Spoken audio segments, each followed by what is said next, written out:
Bismillahirrahmanirrahim. Assalamualaikum warahmatullahi wabarakatuh.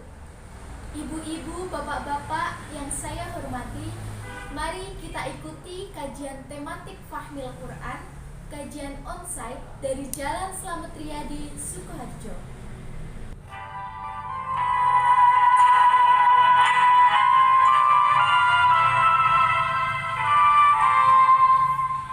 Assalamualaikum warahmatullahi wabarakatuh.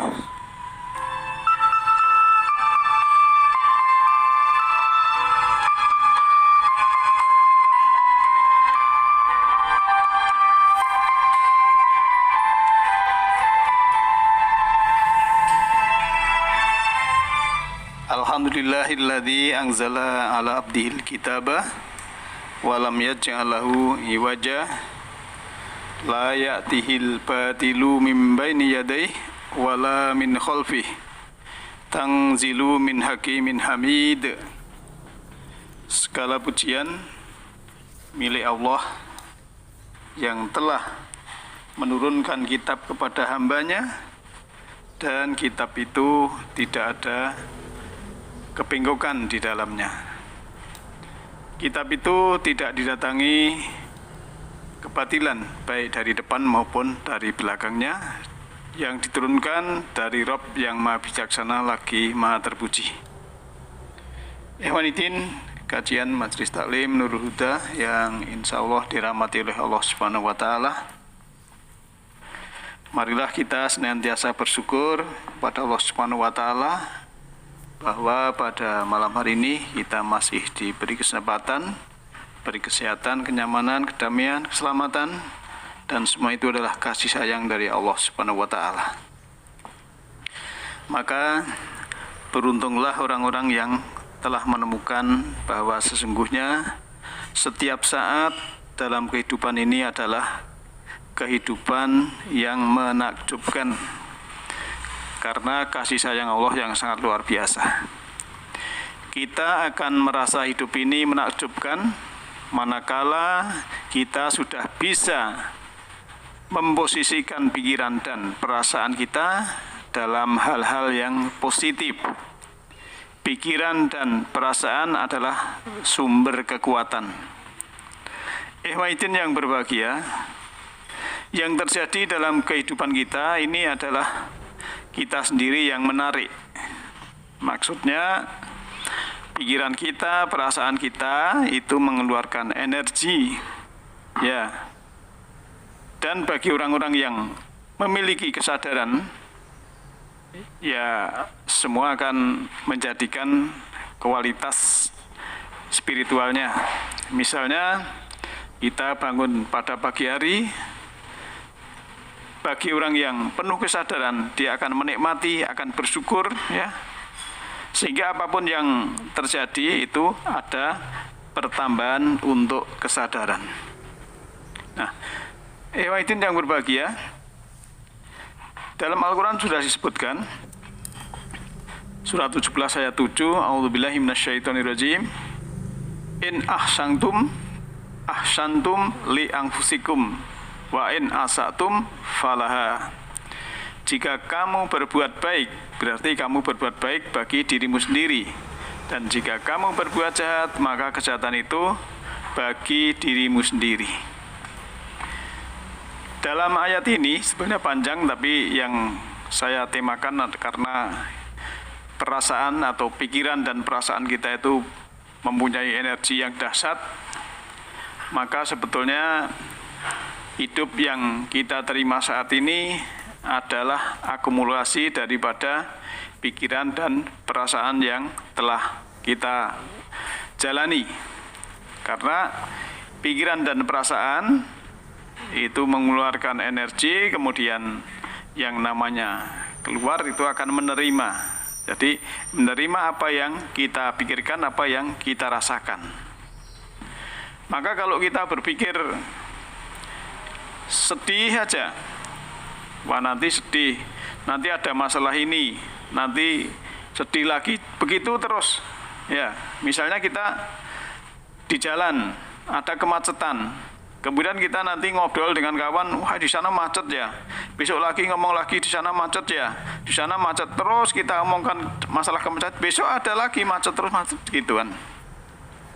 Maka sebetulnya apa yang kita pikirkan dan perasaan kita itu harusnya yang positif, yang baik, dan itu akan menarik kepada apa yang kita terima pada saat ini.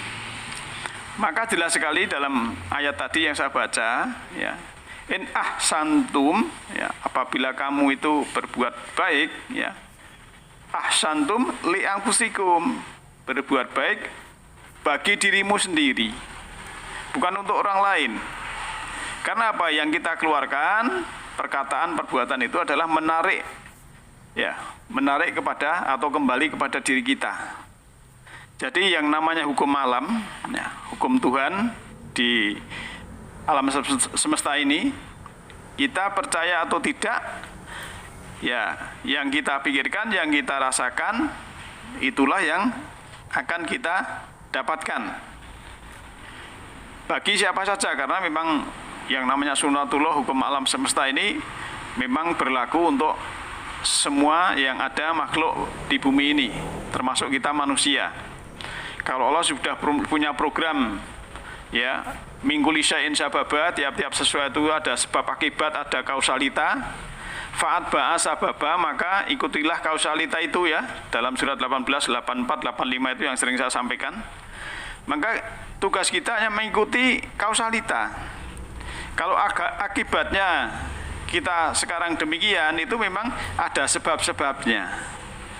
Pikiran dan perasaan kita keluarkan, dan itu nanti yang akan kita terima. Nah, oleh karenanya kita harus melakukan, ya, apapun itu harus ada transmorfasi, ya, apa istilahnya, transformasi kebaikan untuk diri kita. Misal kita melakukan ritual, itu bukan hanya ritual saja, itu sebetulnya lebih dari itu. Jadi kita bisa hening, bisa khusyuk, bisa bening, ya. Itu merupakan sebuah kondisi yang dicapai oleh kita kalau kita melakukannya, yaitu kondisi yang menuju berkesadaran dan bisa mengontrol diri. Maka dalam zikir, dalam tafakur, itu harusnya jiwanya tenang, santai, ya. Istilahnya juga tidak memancing emosi kepada orang lain, ya. Kemudian kita akan secara bertahap akan menjadi hening ataupun tentram pikiran dan jiwa kita. Maka dengan tafakur, dengan zikir, itu kita akan dituntun untuk mengasah potensi, ya. Potensi apa? Potensi diri kita. Jadi kita dalam bergerak, berjuang dengan kekuatan diri, itu tidak tergantung pada bantuan tenaga dari energi orang lain atau makhluk lain atau barang lain. Bapak-bapak, dalam kita meniti ke dalam diri, itu harus kita lewati semua. Karena kita harus bisa melepaskan semua sesuatu yang tidak berguna, sehingga kembali kepada kemurnian diri, menggali potensi diri, mengasah kemampuan diri dengan akal sehat, dan makin mendekatkan diri kepada Rabb atau kepada yang maha memelihara. Ketika kita sudah dekat menyatu dengan Rabb, dengan pemelihara, dengan Allah, dengan Tuhan semesta alam, apa yang jadi keinginan kita, apa yang jadi keinginan hati, akan insya Allah terlaksana sesuai kebutuhan diri kita. Ya, salah satu cara kita untuk mendekati kepada Allah itu memang kita harus ma'rifatullah. Ikhwatin yang berbahagia, maka kalau seorang hamba sehingga dia itu kok punya kebencian pada orang lain, itu sebetulnya kebencian itu kalau kembali kepada tadi, pikiran dan perasaan tadi kan juga energi. Padahal sebetulnya cinta kasih sayang itu juga energi. Nah, hukum alamnya energi itu tidak bisa dihilangkan, tetapi bisa dirubah. Nah, sama-sama energi, benci energi, cinta kasih sayang itu energi, itu ya harusnya kita apa ya? Kita rubah, jangan dibenturkan. Karena kalau energi itu kita benturkan, nanti tidak bisa hilang. Maka harus kita rubah. Nah, ibaratnya benci itu kegelapan, cinta itu cahaya. Oleh karenanya kegelapan jangan dilawan dengan kegelapan. Nanti akan tambah gelap. Kebencian jangan dilawan dengan kebencian. Nanti akan tambah saling membenci, saling benci. Tetapi kegelapan harus dilawan dengan cahaya. Kebencian harus dilawan dengan cinta kasih. Di sini kenapa? Ya karena kalau kita berbuat baik, itu kembali pada diri kita. Maka kalau kita masih tersentuh dengan perbuatan orang lain yang mengenai diri kita, ya itu nanti kita kan akhirnya juga mengena pada diri kita sendiri. Nah, maka sering saya sampaikan bahwa kita bisa belajar dari alam semesta ini. Allah sudah mencontohkan ya. Ini juga pernah saya sampaikan, namun ulasannya mungkin agak berbeda. Dalam surat 14 ayat 24, Allah sudah berfirman, Alam taro kaifa daraballahu masalan kalimatan thayyibah. Tidakkah kamu perhatikan bagaimana Allah telah membuat perumpamaan kalimat yang baik, ya, kalimatan thayyibah. Kasajarotin thayyibah, seperti pohon yang baik. Asluha sabitung wa fara'uha fis sama. Akarnya teguh ke bawah dan cabangnya menjulang tinggi ke angkasa. Tu'ti ukulaha kulahinin bi'idni rabbiha.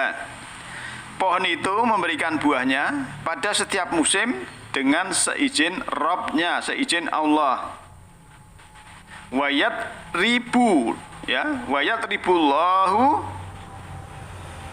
Saya ulang, wayat ribullahul amsala linnasi la'allahum yatadzakkarun. Ya. Allah membuat permisalan, Allah membuat perumpamaan. Itu untuk manusia supaya mereka itu memikirkan, supaya mereka itu ingat, supaya tadzakarun, berzikir. Zikir itu bisa diartikan ingat, bisa diartikan memikirkan. Nah, jadi Allah memberikan contoh kalimat yang baik itu seperti pohon. Nah, kenapa pohon ya? Kalau kita melihat pohon itu ya tidak makan dari buahnya sendiri.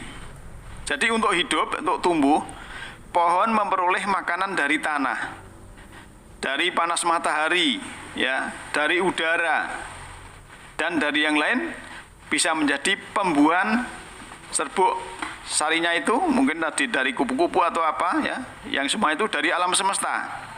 Dan semakin dalam akarnya itu makin banyak nutrisi yang diserap. Nah, ini mengajarkan untuk kita itu lebih dekat dengan Allah, dengan Rabb maksud saya, ya. Kita lebih dekat dengan alam semesta, ya, karena kita ini adalah bagian dari alam semesta. Kita menyatu bertauhid dengan alam semesta, dengan Tuhan, ya, sebagai sumber kehidupan, karena Allah itu maha sumber kehidupan. Maka semakin mendalam, maka kita akan semakin kuat. Dan juga pohon itu tidak marah, tersinggung ketika buahnya dipetik orang. Nah, mungkin hati kecil kita protes, kenapa kerja keras kita yang menikmati justru orang lain. Inilah prinsip memberi. Kita bekerja bukan untuk hidup saja, tetapi untuk memberi buah kepada orang lain. Maka tadi saya sebutkan, kebaikan untuk kita, ya kita memberi sebetulnya itu kita akan menerima. Nah, kita bekerja keras supaya kita dapat memberi yang lebih banyak dan lebih banyak lagi kepada orang yang memerlukan, keluarga, ya mungkin anak cucu dan lain sebagainya, saudara. Nah, bukan untuk diri sendiri. Nah, sesuai arti dari kata ya terima kasih. Terima kasih itu kan kita terima langsung kasih kan begitu. Nah, ini yang berbahagia, buah dari hasil pohon itu juga menghasilkan biji. Dan biji itu kelak menjadi pohon-pohon berikutnya hingga akhirnya dapat menghasilkan buah-buah yang bermanfaat banyak sekali dan segar. Ini mengingatkan kita agar hidup kita dapat memberi dampak positif terhadap orang lain. Dalam bahasa agama kita adalah amal jariyah. Jadi pohon itu memberikan buahnya itu nanti bisa tunas kembali, bisa menjadi pohon yang berbuah lagi. Nah, misalnya kita dipercaya oleh suatu komunitas, ya kita harus bermanfaat, memberikan kontribusi yang terbaik untuk komunitas itu. Nah, oleh karenanya sudah saya sebutkan bahwa apa yang kita pikirkan, apa yang kita rasakan itu akan kembali kepada kita, maka seharusnya lah kita selalu berpikir yang positif, berpikir yang bermanfaat, berkata yang baik, seperti tadi kalimatan thayyibah tadi, seperti pohon itu. Maka sebetulnya hakikat tauhid itu adalah menyatu dengan semesta. Kalau kita sudah dengan kesadaran tingkat tinggi dan sudah paham bahwa kita bagian dari semesta, maka kita akan istilahnya sudah pasrah total kepada Allah. Kita mengucapkan alhamdulillahirabbil alamin, segala puji bagi Allah. Berarti kita tidak mengharapkan puji dari orang lain. Total semua pujian untuk Allah. Ya, kadang kan kita masih ingin dipuji orang lain. Mungkin ya kecekatan kita, mungkin kegesitan kita, mungkin kelincahan kita minta diakui oleh orang lain. Tidak perlu, karena semua itu adalah pujian itu untuk Allah. Jadi habis total sebenarnya untuk makhluk, nggak ada pujian sama sekali. Nah, kalau kita juga, saya ulang lagi, kita membaca Bismillahirrahmanirrahim. Di situ Allah Maha Pengasih, Maha Penyayang. Nah, kita harusnya juga bisa mengambil pelajaran dari basmalah itu menjadi pengasih dan penyayang kepada sesama. Oleh karena itu, mudah-mudahan kita diberi kesehatan oleh Allah Subhanahu wa taala dan bisa menjalankan dengan baik. Demikian malam ini, nasrun minallahi wa fadlun qarib. Alhamdulillahirabbil alamin. Assalamualaikum warahmatullahi wabarakatuh.